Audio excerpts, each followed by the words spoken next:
They said he was untrainable. Too wild, too stubborn, too different, but in the end, it was exactly those things that made him the only one who could save them. The day Max was brought into the K9 unit was the day everything changed. A German shepherd with a deep scar above his right eye and a streak of rebellion in his heart, he was pulled from a shelter after being labeled unadoptable. No one expected much, not the officers, not the trainers. They gave him 2 weeks.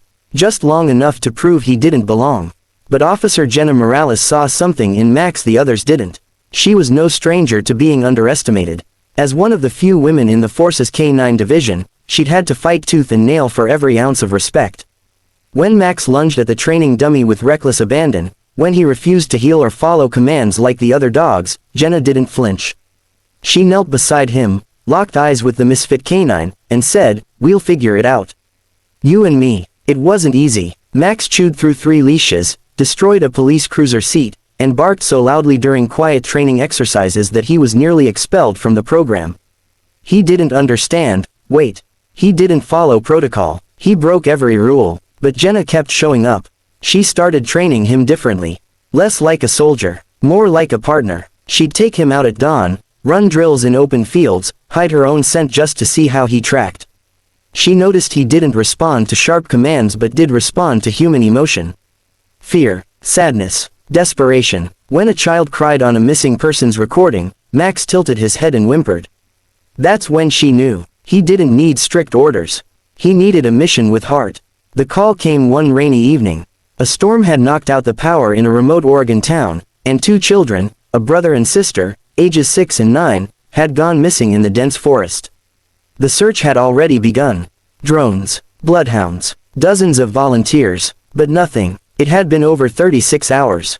Time was running out. Jenna begged to deploy Max. The commanding officer hesitated. That dog is a liability. He's their best chance, Jenna said, voice cracking with urgency. Please, just let him try. They gave her 6 hours. From the moment Max stepped into the forest, he was different. His ears perked, nose twitching, body low and focused. Jenna didn't hold him back.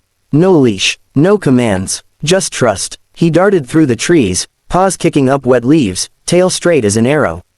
Jenna followed, heart pounding, whispering silent prayers. Max led them down a trail the other dogs hadn't even sniffed at. Through mud pits, across a shallow river. Twice, officers called in to say the area had already been searched. But Max pushed forward. 3 hours in, they found the first clue. A red ribbon, wet, torn, tangled in a branch. Jenna's voice trembled as she radioed it in. Max is onto something. We keep going. Dusk was falling. The cold had teeth. And then Max stopped, his body rigid, ears up. He let out one deep, bone-shaking bark and bolted into a thicket. Jenna crashed after him, thorns tearing her uniform. And there, under a makeshift shelter of branches and leaves, were the children. Huddled together, shivering, weak, but alive. Max didn't bark again. He licked the girl's hand gently, then laid beside the boy as if to keep him warm. Jenna dropped to her knees, tears mixing with rain. She called in the location. Within minutes, rescue teams arrived. The children survived, and Max became a legend. The department didn't apologize, but they didn't need to. From that day forward, Max was no longer a misfit.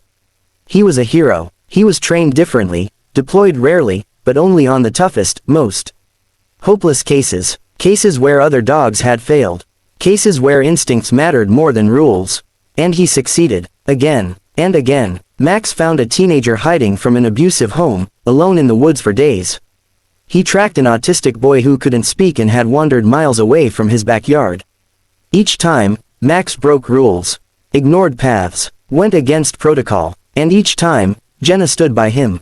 They became a team, not by the book, but by something deeper, by faith, by intuition, by an unbreakable bond.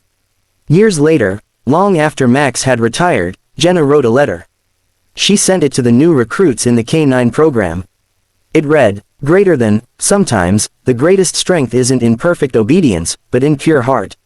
The dog who broke every rule taught me that saving lives isn't about being the best, it's about caring the most. Trust your partner, even when they don't make sense. Especially then." Max passed peacefully at the age of 14, surrounded by love. His badge was retired and framed in the precinct. Beneath it, a plaque reads, He didn't follow orders, he followed hope, and he found what no one else could.